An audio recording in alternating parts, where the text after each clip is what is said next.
Welcome to the Secrets of the Bible channel. You who have already read the sacred texts certainly have some doubts, questions, and even curiosities.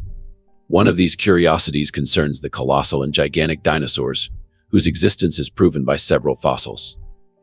Thus, the following question arises for readers of the Bible or students of theology. Did dinosaurs really exist? According to historians, these creatures inhabited Earth millions of years ago, and according to science, they became extinct because of a meteor that hit the planet, causing a huge explosion. But is this really the truth? What does the Bible say about dinosaurs? Throughout this video, I will cover in detail this topic so requested by you. I ask you to stay with me until the end, as I will bring some little-known revelations. In addition, I would like to invite you to leave your likes, comments with suggestions and questions that may become topics for future videos. If you are interested in the Judeo-Christian scriptures or are a student of theology, you have probably already had several questions about these texts. One of these questions, of course, was about the gigantic and colossal dinosaurs, whose existence is proven by several fossils. The science responsible for studying these fossils, the stone bones found in rocks and mountains, is called paleontology. In the Middle Ages, when these bones were discovered accidentally, many believed that they were dragon bones, similar to the dragons of medieval mythology, and also from Chinese stories, which depicted winged snakes, sometimes fire-spitting, that fed the imagination of many writers of the past. When faced with this question, it is natural that you have thought, what does the Holy Bible say about this subject? The doubt arises because, in fact, the Bible does not mention the term dinosaur. This is because this term did not yet exist at the time when the Word of God was written. To better understand this question, it is important to know that the term dinosaur was only attributed to these animals in the year 1842, that is, less than 200 years ago. Historians claim that dinosaurs inhabited our planet approximately 233 million years ago, which represents a large time difference between the nomenclature given to them and their existence on Earth. This calculation is based on bone remains found in various parts of the world, and fossils of these animals have been studied by various authorities who sought to understand their way of life and how they were extinct. But what does the Bible really say about it?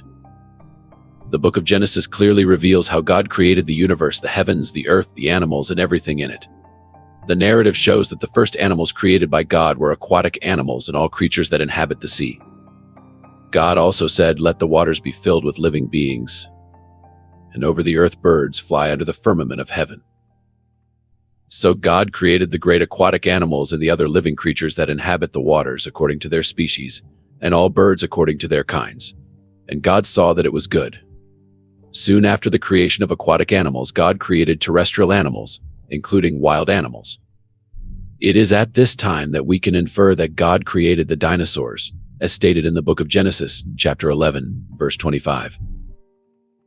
God made the wild animals according to their kinds, the livestock according to their kinds, and all the creatures that move along the ground according to their kinds. And God saw that it was good. The Bible does not mention any specific animal during creation, being the only part where we can include dinosaurs when talking about wild animals. However, the Bible does not specifically name them dinosaurs, raising questions about the nomenclature used to refer to them at the time. Let's look at other verses that can give us clues about this. In the Bible, we find other names given to these animals, such as Leviathan, which was a monstrous and huge animal that dwelt in the water, mentioned in the book of Job in the Old Testament. In addition, we have the name Behemoth, also mentioned in the Old Testament, referring to a giant and powerful creature that inhabited the land, unlike Leviathan, which was a sea creature. According to scholars, dinosaurs had both terrestrial and aquatic species. Therefore, the information that the Bible gives us about leviathans and behemoths is in agreement with the studies that indicate that these animals were dinosaurs of different species.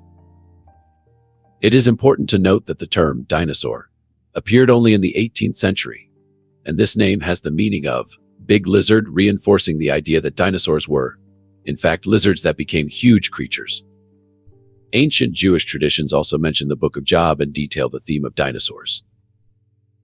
Now, I will quote and read from the book of Job, chapter 40, verse 15 to verse 24, and I will explain each verse so that everyone can understand. "Behold now Behemoth, which I made with you, who eats grass like an ox. Behold, his strength is in his loins, and his might in his muscles. From his belly, when he wills, he moves his tail like a gigantic cedar. The sinews of his thighs are interwoven. His bones are like tubes of bronze, and his bones are like bars of iron. In the verses I just read, we have very interesting facts about the appearance of the behemoth, which is similar to a titanosaur, that is, a dinosaur. The Bible therefore mentions dinosaurs. Notice that in the verses I have just read, they talk about the muscles of the belly, the power and strength in the shoulders and the tail like a cedar, gigantic, which corresponds to a dinosaur tail. In the verses that have been read, it is also shown that the behemoth is a herbivorous animal, which eats grass like the ox. In verse 18, it is described that his bones are like tubes of bronze and his bones like bars of iron, referring to the neck of this gigantic animal. From verse 19 to 24, it is presented as a masterpiece of God's ways, which provides pastures in the mountains, so that all the animals of the field can take a break. The behemoth lies under shady trees, hides among reeds and mud, and is surrounded by willows from the stream, which demonstrates its peaceful behavior. This animal drinks so much water that it makes a river overflow, showing its unique ability. It is pointed out in verse 24 that there is no way to hunt it or capture it, which emphasizes its grandeur and grandeur. The description of the behemoth in the Book of Job resembles exactly that of a titanosaur, a type of dinosaur.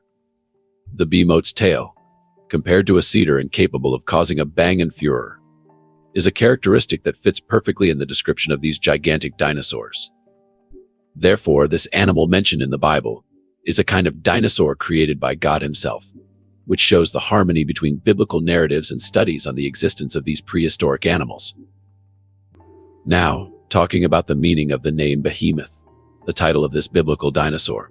The name Behemoth has the meaning of beast, and in this context, Behemoth would mean great beast.